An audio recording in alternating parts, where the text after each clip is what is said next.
বেটা জি কি রে, তুই সিনেমার হিরো হবি, তোর মেনলি কোনো বিষয়ই তো পাচ্ছি না। শাকিব খান আর পিছে তাকাতে হয়নি, ও একটি কাজ ভালো করছে, সেটা হচ্ছে সামহাউ ইন্ডাস্ট্রি কিভাবে রিচ করা যায়। আজ অব্দি আমি ফোন পাই না, আমি তো কবরেও চলে যেতে পারতাম। আজকে মান্না জীবিত থাকলে ইন্ডাস্ট্রি এই জায়গায় হতো না। আমরা মনে করেছিলাম Shakib Khan second in command হবে, কিন্তু ঠিক তার বিপরীত। নিজেকে ছাড়া কিচ্ছু ভাবতে পারে না এই ছেলে। আমি কি অন্যায় করেছি? আমি রাস্তা থেকে একটা ছেলেকে আইনা সিনেমাতে ইন্ট্রোডিউস করা দিয়েছি, তারপরে সুপারস্টার বানিয়েছি। এই 5টা ছবি যদি ডিপজল প্রডিউস না করতো, তাহলে শাকিব খানের জন্ম হইতো না, অনেক আগেই চলে যেত। কষ্টটা আমার থেকে গেল। এবার প্রশ্ন জাগে, এফআই মানিক শাকিব খানকে নিয়ে গুরুতর এক বক্তব্য দিলেন একটি টক শোতে।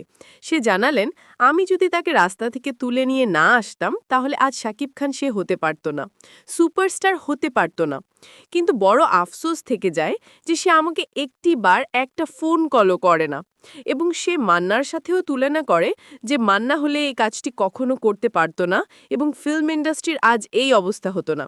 সে আরও অনেক নানান রকমের মন্তব্য করেন শাকিব খানকে নিয়ে, যে কথাগুলো রীতিমতো ছোট করার মতন। তো ভিউয়ার্স, পুরো বিষয়টা আপনারা কোন চোখে দেখছেন অবশ্যই কমেন্ট করে জানাবেন। আর হ্যাঁ, চ্যানেলে নতুন হলে অবশ্যই সাবস্ক্রাইব করে পাশে থাকবেন।